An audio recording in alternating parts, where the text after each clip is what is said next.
এদিকে আওয়ামী লীগ নেতার সাথে গোপনে মিটিং করায় চট্টগ্রামে গণধুলাই খেলেন হাসনাত আব্দুল্লাহ। অবশেষে চাপের মুখে আওয়ামী লীগের নিষেধাজ্ঞা বাতিল করতে চলেছেন তারেক রহমান। এই মুহূর্তে দেখতে পাচ্ছেন হাসনাত আব্দুল্লাহর উপর আক্রমণ হয়েছে এবং হাসনাত আব্দুল্লাহ লাইভে আসার কারণে আমাদের সবাইকে ঘিরে রেখেছে, বেদম প্রহার করছে, ভীষণ পিটাচ্ছে। এদিকে 24-এর গণঅভ্যুত্থানের পর এই প্রথম হাসনাত আব্দুল্লাহকে গণধুলাই দিল শিক্ষার্থীরা। গোপনে আওয়ামী লীগ নেতাদের সাথে যোগাযোগ রক্ষা করে চলতেন হাসনাত। ফাঁস হয়েছে সকল গোপন তথ্য। আওয়ামী লীগের নেতার বাড়িতে এনসিপি নেতা হাসনাত আব্দুল্লাহ কি করছেন? পহেলা বৈশাখের দিনে হাসনাত আব্দুল্লাহ আওয়ামী লীগের নেতার বাড়িতে কি করছেন? ফলের বিড়াল বেরিয়ে গেছে। তারকে ক্ষমতা ছাড়তে হবে, ডিজাইন করতে হবে। তার কোনো অধিকার নাই, সে অবৈধ ক্ষমতায়। এই ক্ষমতা অবৈধ, এই ক্ষমতা হারাম। তারেকের অর্থ পাচার মামলার রায় হয়েছে, ক্রাইম মামলা, পাচার মামলা, ঘুষের মামলা, কালো টাকার মামলা প্রমাণ হয়েছে।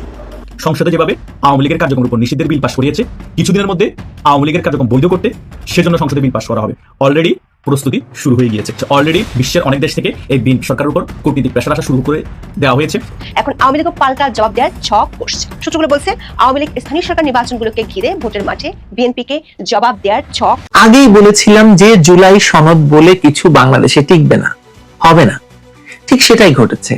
জাতীয় সংসদের প্রথম অধিবেশনে নিয়ম অনুযায়ী অবৈধ ইউনূস সরকারের জারি করা অবৈধ অধ্যাদেশগুলোকে একে একে আইনে পরিণত করা।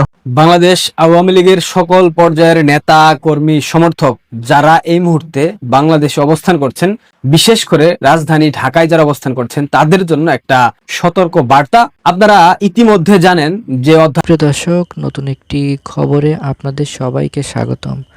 দর্শক, আজকের কিছু বাংলাদেশের আলোচিত নিউজ নিয়ে সাজানো হয়েছে আজকের পুরো ভিডিওটি, যার কিছুটা অংশবিশেষ আপনারা ইতিমধ্যে দেখে ফেলছেন। বাংলাদেশের রাজনীতিতে ঘটে যাওয়া কিছু অপ্রত্যাশিত ঘটনা নিয়ে আজকের পুরো ভিডিওটি সাজানো হয়েছে।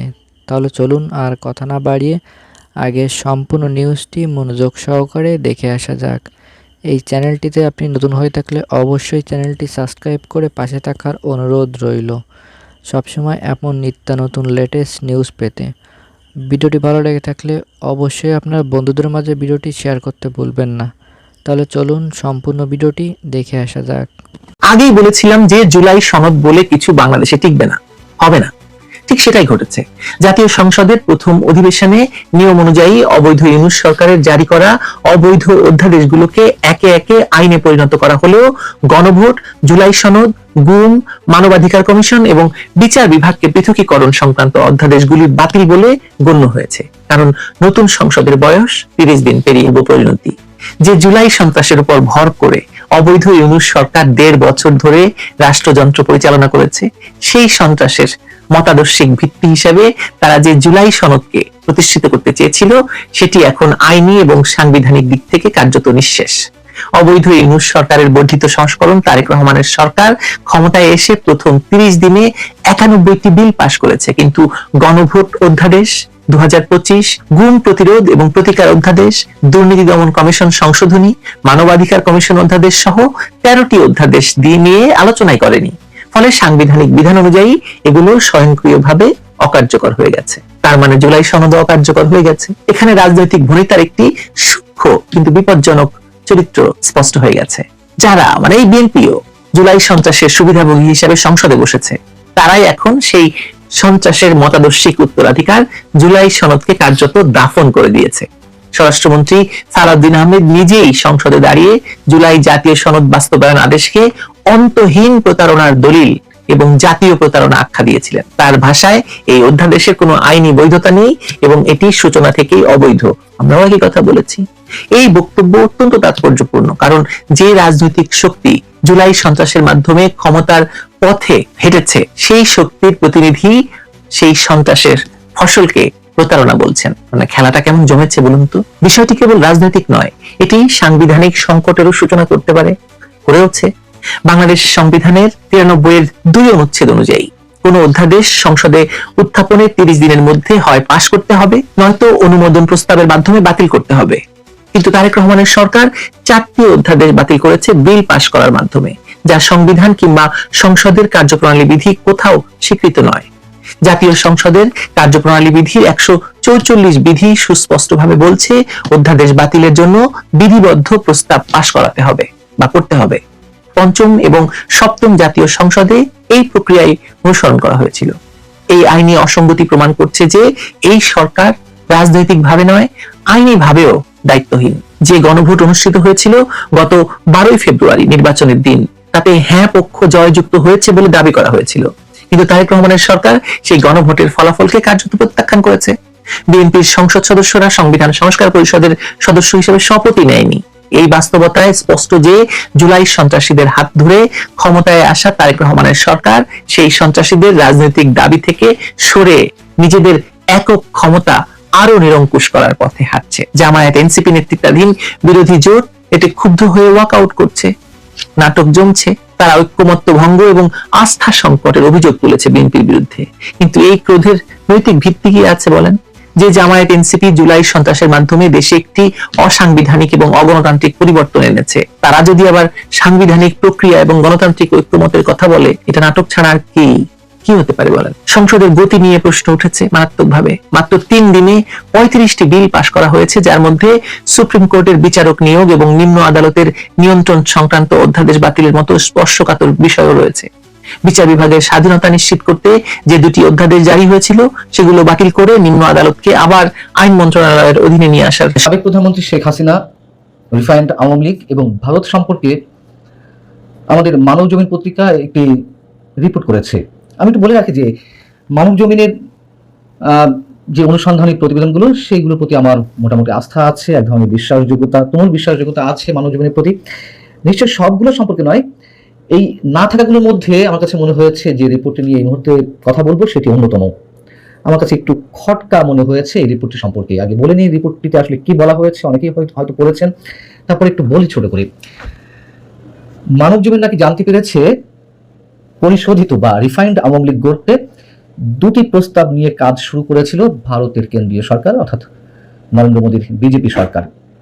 ভারত সরকার নাকি প্রস্তাব দিয়েছিল যে শেখ হাসিনাকে ভারত ছেড়ে কাতার চলে যেতে হবে, না হয় নতুন আওয়ামী লীগ গড়তে তার সম্মতি দিতে হবে। শেখ হাসিনা নাকি 2টি প্রস্তাবই নাকচ করে দিয়েছেন ভিন্ন কৌশলে।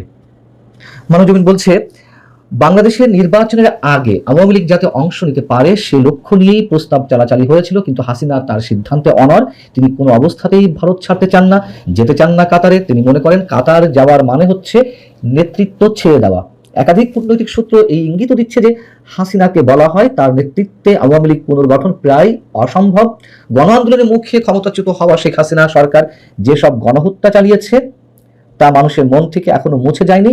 মানুষ বিক্ষুব্ধ, প্রশাসনিক কোনো সমর্থন নেই, বাংলাদেশের কোথাও দলের কোনো দৃশ্যমান অস্তিত্ব নেই। সরকার বিদায় নিয়েছে, দলও বিদায় নিয়েছে, নেতারা হয় ভারতে কিংবা অন্য দেশে আশ্রয়রত, কর্মীদের বেশিরভাগই এখন পলাতক। দল পুনর্গঠনের কোনো চেষ্টা তদবির নেই। এই যে দল পুনর্গঠনের কোনো চেষ্টা তদবির নেই, এইটুকু বাদে শেষের অংশগুলো ঠিক আছে, যে নেতারা প্রায় নিরুদ্দেশ বা দেশের বাইরে, অধিকাংশ কর্মীরা কারাগারে, এগুলো সব ঠিক আছে। কিন্তু আর অন্য যে তথ্যগুলো অন্তত এই অংশটুকুতে দেওয়া হয়েছে তা আসলে কতটা তথ্য নির্ভর? আমার কাছে মনে হচ্ছে যে এই রিপোর্টটার অধিকাংশই যথেষ্ট অনুমান নির্ভর। এই যে গণ আন্দোলনের হত্যাকাণ্ডগুলোর পেছনে কারা দায়ী, কারা আসলে এই হত্যাকাণ্ডগুলো ঘটিয়েছে, পেছনে বহির্বিশ্বের কারা নানান ধরনের ম্যাটিকুলাস ডিজাইনের মধ্য দিয়ে এই আন্দোলনের সূচনা করেছে, এইগুলো কি মানুষের এখন আর কোনো অজানা আছে? বাইরের বিশ্বগুলো তো, বাইরের মিডিয়াগুলো তো কি নানান ধরনের অনুসন্ধানী রিপোর্ট এর মধ্যে প্রকাশিত হয়নি? মানে এখানে আর গোপনীয়তা বলে কিছু আছে? হ্যাঁ, অবশ্যই অজানা এখনো পর্যন্ত আমাদের কাছে অনেক কিছু রয়ে গেছে, সেগুলোও নিশ্চয়ই খুব শিগগিরই বের হবে। দলের কোনো অস্তিত্ব নেই, দৃশ্যমান কোনো অস্তিত্ব খুঁজে পাওয়া যাচ্ছে না, এটিও তো আমরা সবাই জানি। কিন্তু কেন দলের অস্তিত্ব দৃশ্যমান নয় সে কথাও কি ব্যাখ্যা করে বলতে হবে? আওয়ামী লীগের রাজনৈতিক কার্যক্রম যে নিষিদ্ধ করে রেখেছে ডক্টর ইউনূসের জঙ্গি শাসনের নীতি নির্ধারকরা, এটা কি কারো অজানা? এখানে যে বলা হচ্ছে হাজার হাজার নেতা কর্মী কারাগারে, তাহলে দল তো নিষ্ক্রিয় থাকবেই। এখানে দৃশ্যমান হওয়ার আর কি আছে? আর সবাই যেখানে এটি জানে, সেখানে আওয়ামী লীগ নিয়ে যেখানে ভারতে এত ইন্টারেস্ট, ভারতের বিশ্বস্ত বন্ধু ভারত এগুলো জানবে না। এবং আর একটা প্রশ্ন করি এই অংশের বিপরীতে, ভারত যদি শেখ হাসিনাকে রাখতে নাই চায়, তাকে যদি কাতার যেতে বলেন, কাতার হোক আর যেখানেই হোক, তাকে যেখানে পাঠাতে চাওয়ার ইচ্ছা তারা ব্যক্ত করুক না কেন, মধ্যে কথা তারা যদি ভারতে শেখ হাসিনাকে রাখতে না চায়, শেখ হাসিনার কি কোনো উপায় আছে ভারতে থাকার? মানবজমিন বলছে এই অবস্থায় দলের নেতাকর্মীদের মধ্যেই হাসিনার অবস্থান নড়বড়ে। এ নিয়ে কয়েক দফা বৈঠকের পর ভারত তাদের আগ্রহ অনেকটা হারিয়ে ফেলে এবং ঢাকা দিল্লির সাম্প্রতিক দ্বিপক্ষীয় আনুষ্ঠানিক আলোচনায় হাসিনা প্রসঙ্গ আসেনি, কথা হয়নি আওয়ামী লীগের পুনর্গঠন নিয়েও, এমনকি আলোচনায় উঠে আসেনি আওয়ামী লীগের কার্যক্রম নিষিদ্ধ করে আনা অধ্যাদেশ আইনে পরিণত হওয়া বিলটিও। আমরা জানি ডক্টর খলিলুর রহমান আমাদের পররাষ্ট্রমন্ত্রী যে ভারত সফরে গেলেন, সেখান থেকে অন্য আরেকটি সম্মেলনে যোগ দিতে গেলেন, কিন্তু সফরের সময় যে বৈঠকগুলো হয়েছে সে দেশের নিরাপত্তা উপদেষ্টা অজিত দোভাল থেকে শুরু করে পররাষ্ট্রমন্ত্রী এস জয়শঙ্করের সঙ্গে আনুষ্ঠানিকভাবে কোথাও প্রকাশ্যে আওয়ামী লীগ প্রসঙ্গে আসেনি, কথা আমরা সবাই জানি। কিন্তু দরজার ওপাশে পর্দার অন্তরালে যে আলোচনা হয়েছে তাও তো বিভিন্ন মাধ্যমে আমরা খবর পাচ্ছি। আর শেখ হাসিনার অবস্থান